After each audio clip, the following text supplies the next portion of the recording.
Après le Karcher, voilà l'incendie. La candidate LR à la présidentielle, Valérie Pécresse, a fustigé ce samedi Emmanuel Macron, parlant d'un président « pyromane » et « déconnecté des aspirations profondes des Français ».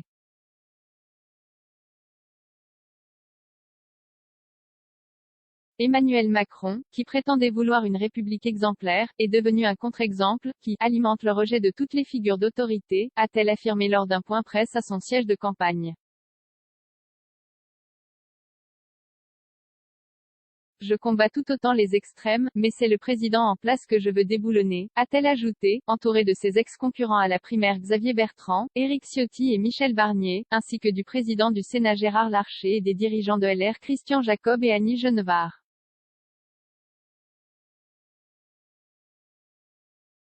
Pécresse et Le Pen dans un mouchoir de poche dénonçant la présidence « solitaire » et « bavarde » du chef de l'État, dont elle a critiqué un amoncellement de renoncements. Valérie Pécresse l'a assuré, « Je ne serai pas une présidente soliste mais une présidente chef d'orchestre. La France est trop fragile aujourd'hui pour un président pyromane », a-t-elle lancé, promettant que sa présidence serait « celle des solutions, des convictions, du respect, du courage et du devoir ».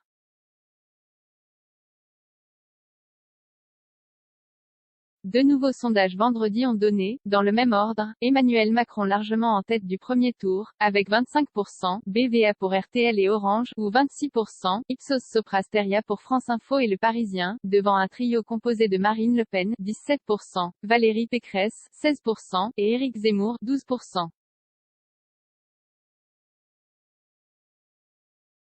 Il faut se battre pour que tous ceux qui ne pensent pas comme nous puissent le dire. Interrogé sur la quête de parrainage d'Éric Zemmour, Valérie Pécresse a estimé que « l'aider n'est pas mon rôle et ce n'est pas le rôle des Républicains ».